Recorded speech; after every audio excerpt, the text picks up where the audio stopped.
नहीं सुनते हो, कैसे हो तुम? वेलकम बैक दोस्तों। विक्टर को अपने बेडरूम में होश आता है जहाँ पर एक सिटी का प्रोटोटाइप मॉडल रखा हुआ है। वो ऊपर की तरफ देखता है कि एक डार्क सब्सटेंस रूम के स्ट्रक्चर को खा रहा है। वो घबराता हुआ अपनी बिल्डिंग से बाहर निकलता है और बाहर के नजारे देखते हुए उसके होश उड़ जाते हैं। वो अभी जिस दुनिया में है वहाँ कुछ भी स्टेबल नहीं है। ना यहाँ ग्रेविटी का पता चल रहा है, ना यहाँ लोगों का पता चल रहा है और ना ही यहाँ बिल्डिंग का पता चल रहा है। विक्टर देखता है कि बुर्ज खलीफा बिल्डिंग उसके घर के पास आ चुकी है। इस दिमाग को घुमा देने वाली दुनिया में कुछ देर घूमने के बाद उसके पास एक ब्लैक शेडी मॉन्स्टर आता है जिसे रीपर कहते हैं। इससे पहले रीपर विक्टर पर अटैक करे, कुछ लोग आकर उसे रीपर से बचा लेते हैं और उसे वहां से बचा ले जाते हैं। रीपर उन लोगों का पीछा करता है और दोस्तों ये चेजिंग सीक्वेंस माइंड ब्लोइंग है। ये लोग जैसे ही एक एरिया से दूसरे एरिया की तरफ जाते हैं वैसे ही ग्रेविटी एरिया के हिसाब से चेंज होती रहती है, जैसा कि आप इस वीडियो में देख पा रहे हो। वो लोग रीपर से बचकर भाग रहे होते हैं, तभी रीपर एक बंदे के हाथ पर कट मार देता है जिससे उसका हाथ भी ब्लैक शेडी सब्सटेंस में कन्वर्ट होने लगता है। एक पॉइंट पर आकर वो लोग फंस जाते हैं, इसलिए उनमें से एक बॉम्ब लेकर रीपर के पास जाता है और अपने साथ उसको भी मार डालता है। रीपर के मरने के बाद विक्टर उन लोगों से पूछता है कि आखिर ये कौन सी दुनिया है और ये मॉन्स्टर उसे क्यों मारना चाहते हैं। दोस्तों ये है फैंटम, रीपर ने जिस पर हमला किया था। इसके पास हाई स्ट्रेंथ और स्पीड की सुपर पावर है और ये है फ्लाई। ये किसी भी घायल को तुरंत ठीक कर सकती है और जो भी इस दुनिया में है उनमें से कुछ लोगों के पास इस तरह की यूनिक एबिलिटीज हैं। फ्लाई विक्टर को बताती है कि हम लोग कोमा में हैं और जो भी लोग कोमा में हैं वो सब इसी जगह आते हैं और ये दुनिया लोगों की यादों के जरिए बनी है। जिस भी आदमी को असली दुनिया का जो कुछ याद है वो यहाँ क्रिएट होने लगता है। यही कारण है ये दुनिया ऐसी उलट पुलट हो गई है क्योंकि यहाँ कई सारे लोगों की मेमोरीज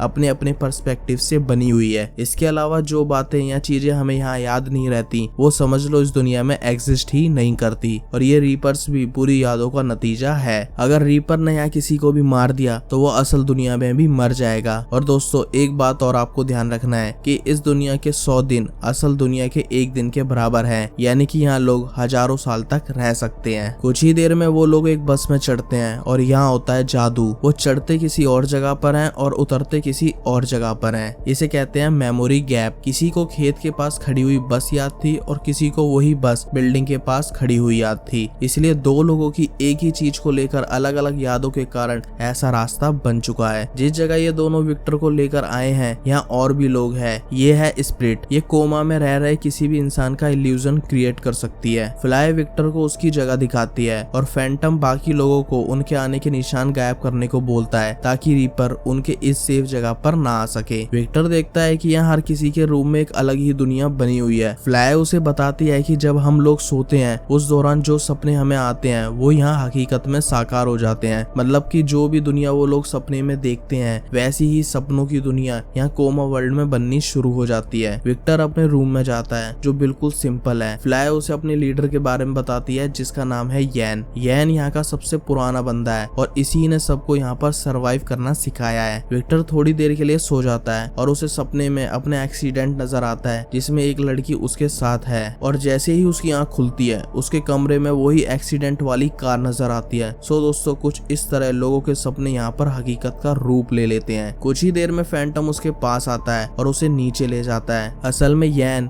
और बाकी सभी लोगों को जानना है कि विक्टर के पास किस तरह की एबिलिटीज हैं और ये जानने का बस एक ही तरीका है कि विक्टर को थोड़ी देर के लिए खतरे में डाल दिया जाए, क्योंकि इस तरह की एबिलिटीज या सुपर पावर्स अपने आप को बचाते वक्त ही सामने नजर आती हैं। उसे खतरनाक मशीन के सामने खड़ा कर दिया जाता है। अनफॉर्चुनेटली उन लोगों को विक्टर की कोई पावर नजर नहीं आती, बस वो बिना बात के पिट जाता है। अगले दिन यैन उसे समझाता है कि जरूरी नहीं कि तुम्हें तुरंत ही अपनी एबिलिटीज या सुपर पावर्स का पता चल जाए, कभी कभी इसे पाने में टाइम लग जाता है। इसके बाद यैन उसे फैंटम के साथ भेज देता है। वो लोग एक्सप्लोजिव लेने जा रहे हैं ताकि उसके थ्रू वो सब रीपर से अपने आप को प्रोटेक्ट कर सकें। रास्ते में विक्टर को एस्ट्रोनॉमर से पता चलता है कि कैसे ये रीपर्स इस कोमा की दुनिया में आए हैं। असल में ये रीपर्स कोमा पेशेंट की दिमाग की की उपज है। जो भी नकारात्मक विचार उनकी यादों में है वो इस दुनिया में रीपर्स का रूप ले लेते हैं। कुछ ही देर में वो लोग एक्सप्लोजिव वाले बिल्डिंग के पास आते हैं। वहाँ उन लोगों का सामना कुछ गार्ड से होता है और इस सीक्वेंस में काफी बेहतरीन गनशॉट फाइट होती है। यहाँ में स्पिरिट की सुपर पावर का एक छोटा सा नमूना देखने को मिलता है। वो फैंटम के इल्यूजन को गार्ड के सामने लाती है, जिससे गार्ड का ध्यान उस फेक फैंटम की तरफ जाता है और वो पीछे से आकर उन्हें मार डालता है। कुछ ही देर में सारे गार्ड्स मारे जाते हैं, लेकिन फैंटम जोश में आकर ऐसी हरकतें करने लगता है जिससे रीपर यहाँ आ सकते हैं। इसके बाद वो सब पहुंचते हैं एक सबमरीन के पास जिसमें सिलेंड्रिकल शेप का बॉम्ब रखा हुआ है। दो लोग सबमरीन के ऊपर चढ़कर बॉम्ब को चेन से बांधते हैं और बाकी के कुछ लोग उसे पुली के जरिए खींचते हैं। तभी स्पिरिट को रीपर की मौजूदगी महसूस होती है। वो उनकी तरफ काफी तेजी से बढ़ रहे हैं। फैंटम बॉम्ब के पास खड़े लोगों को छोड़कर बाकी लोगों को अपने साथ यहाँ से भागने को बोलता है, लेकिन विक्टर के कहने पर सारे लोग बॉम्ब निकालने में उसकी मदद करते हैं। और इस टाइम विक्टर को अपनी सुपर पावर की पहचान होती है। वो अपनी इमेजिनेशन के जरिए एक रेलिंग बनाता है जिसमें बॉम्ब आसानी से नीचे आ जाता है और यही उसकी सुपर पावर है। वो इस कोमा वर्ल्ड में जो चाहे वो बना सकता है, सिर्फ अपनी इमेजिनेशन के जरिए। दोस्तों, रीपर जब तक सबमरीन के पास पहुंचते हैं वो सब लोग वहां से भाग चुके होते हैं। रात को सभी लोग विक्टर की तारीफ करते हैं उसके इस कारनामे के लिए। यैन सोचता है क्यों ना हम एक ऐसा शहर बनाए विक्टर की इमेजिनेशन पावर के जरिए जो ना तो किसी ने देखा हो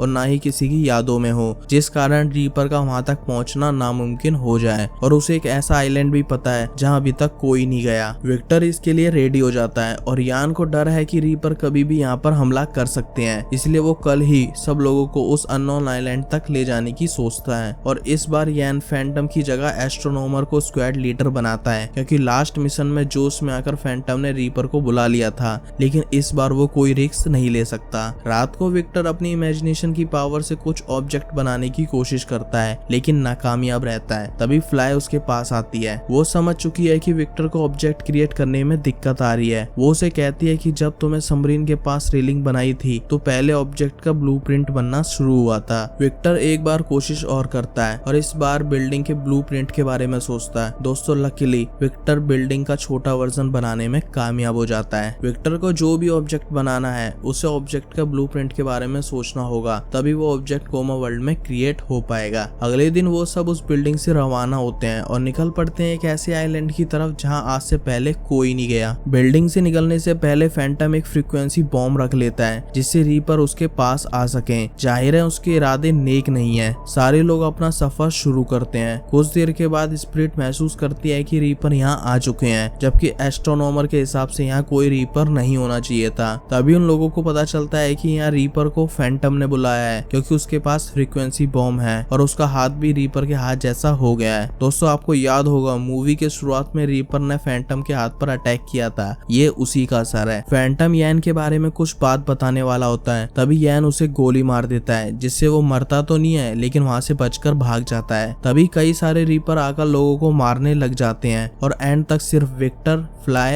एस्ट्रोनॉमर, स्पिरिट और टैंक ही जिंदा बच पाते हैं। वो लोग वापस बस के पास जाते हैं और देखते हैं कि वहाँ पहले से रीपर मौजूद हैं, लेकिन यैन उनसे पहले ही बस में जा चुका है। वो सब रीपर से बचते हुए भागते हैं। विक्टर देखता है कि अचानक उसके लिए कोमा वर्ल्ड खत्म हो चुका है और रियल वर्ल्ड में उसकी आंख खुलती है, यानी कि विक्टर कोमा से बाहर आ चुका है। होश में आते ही उसे अपनी लाइफ के बारे में सब कुछ याद आ जाता है, जिसके बारे में उसे कोमा वर्ल्ड में सिर्फ सपने आया करते थे। दोस्तों, कोमा में आने से पहले थोड़ा विक्टर की लाइफ पर नजर डालते हैं। विक्टर एक आर्किटेक्ट था जिसने एक कमाल की सिटी डिजाइन करी थी, लेकिन उसके डिजाइन को हकीकत का रूप देना इंजीनियर्स के लिए काफी मुश्किल था, इसलिए उसके डिजाइन कहीं भी पास नहीं हो पा रहे थे। लेकिन जल्दी उसका एक ऐसी जगह से ऑफर आता है जिन्हें विक्टर के डिजाइन बहुत पसंद आते हैं। वो अपनी गर्लफ्रेंड के साथ उन लोगों के पास जाता है और दोस्तों, फ्लाई ही उसकी गर्लफ्रेंड है। कुछ देर बाद जब वो अपने क्लाइंट के पास पहुंचता है तो उसे पता चलता है कि उसका क्लाइंट कोई स्पिरिचुअल गुरु भी है जिस पर कई लोग आंख बंद कर भरोसा कर रहे हैं। और दोस्तों, वो स्पिरिचुअल गुरु कोई और नहीं बल्कि यैन ही है। विक्टर की उससे मुलाकात होती है। फ्लाई विक्टर का बाहर कार में ही वेट करती है। विक्टर को यैन से पता चलता है कि वो एक ऐसी दुनिया बनाना चाहता है जहाँ कोई भी कमजोर ना हो और जीने के लिए लंबी उम्र भी मिल सके और वहाँ सिर्फ सुख और शांति हो। दोस्तों, ये दुनिया कोमा की दुनिया है। विक्टर समझ जाता है कि यैन एक साइको है जो असल की दुनिया को छोड़ कोमा की दुनिया को हकीकत मान बैठा है। है। वो जैसे तैसे करके यान की गार्ड से बचकर बाहर कार में जाता है और फ्लाई तेजी से कार भगाती है। अनफॉर्चुनेटली उनका एक ट्रक से एक्सीडेंट हो जाता है और यान के लोग उन दोनों को अपने रिसर्च लैब में ले जाते हैं और इसके बाद उन दोनों को कोमा में डाल दिया जाता है। विक्टर को कोमा वर्ल्ड में होश आता है और उसके बाद से आप ये कहानी देख ही रहे हो। और हाँ दोस्तों, फ्लाई कोमा वर्ल्ड में पहले इसलिए पहुंच गई क्योंकि उसे विक्टर से पहले कोमा में डाल दिया गया था और यहाँ का टाइम रियल टाइम से 100 गुना तेज है, इसलिए कुछ मिनट पहले आने का मतलब कुछ दिन पहले आने जैसा है। और यहाँ आने के बाद लोग अपने बारे में सब कुछ भूल जाते हैं, यहाँ तक कि अपना नाम भी। हाँ तो दोस्तों, अब प्रेजेंट में आए तो विक्टर को रियल वर्ल्ड में होश आ चुका है। वो फ्लाई को अपने बगल वाले बेड पर लेटा पाता है जो अभी कोमा में है। यैन भी कोमा से बाहर आकर विक्टर को समझाता है कि असल दुनिया बेकार हो चुकी है, अब हमें जरूरत है ऐसी दुनिया की जहाँ सब लोग खुश रह सके और शांति से जी सकें, और ऐसी दुनिया सिर्फ कोमा में मिल सकती है। विक्टर को यैन की बात बेबुनियाद लगती है, जो कि असल दुनिया को छोड़कर एक काल्पनिक दुनिया में जीना चाहता है। यैन उसे धमकी देता है कि अगर विक्टर ने कोमा वर्ल्ड में उसकी डिजाइन करी हुई सिटी नहीं बनाई तो वो फ्लाई का ऑक्सीजन सप्लाई रोक देगा, जिससे वो कोमा वर्ल्ड में ही मर जाएगी। विक्टर सिटी बनाने के लिए रेडी हो जाता है, लेकिन एक शर्त पर, वो ये कि कोमा वर्ल्ड में सिटी बन जाने के बाद यैन उसे और फ्लाई को यहाँ से जाने देगा, जिसके लिए यैन मान जाता है। विक्टर उससे पूछता है कि कोमा वर्ल्ड से बाहर हम कैसे निकलेंगे। यैन उसे बस एक लाइन बोलता है, कोमा वर्ल्ड में निकलने का रास्ता अंदर से ही है। और वो दोनों वापस कोमा वर्ल्ड में जाते हैं। विक्टर की आंख वापस अपने रूम में खुलती है। वो जल्दी से उसी जगह जाता है जहाँ से वो रियल वर्ल्ड में चला गया था और वो अपने साथियों को रीपर से बचाता है। विक्टर अपने दोस्तों को यैन की सच्चाई बताने की कोशिश करता है, तब तक यैन भी वहाँ आ जाता है और विक्टर को मजबूरन शांत होना पड़ता है। वो सब लोग उस अननोन आइलैंड तक पहुँचते हैं। विक्टर अपनी सिटी के ब्लूप्रिंट को इमेजिन करता है और देखते ही देखते एक सुंदर सा शहर कोमा वर्ल्ड में बन जाता है। विक्टर यैन से कहता है कि तुम्हारा शहर बन चुका है, अब हमें जाने दो। यैन कहता है कि मैं तुम्हें जाने नहीं दे सकता क्योंकि तुम सबको मेरी सच्चाई पता चल चुकी है। दोस्तों, सबसे पहले टैंक वैनिश होता है जैसे थैनोस ने किया था। असल में दोस्तों, यैन ने कोमा में आने से पहले अपने असिस्टेंट को कह दिया था कि कुछ घंटों बाद वो इन लोगों की ऑक्सीजन सप्लाई बंद कर दे, जिससे ये लोग कोमा वर्ल्ड में ही मर जाएंगे, जिसकी शुरुआत टैंक से होती है। यैन शहर में चला जाता है। विक्टर बाकी बचे साथियों को कहता है कि हमें कोमा से जागना होगा।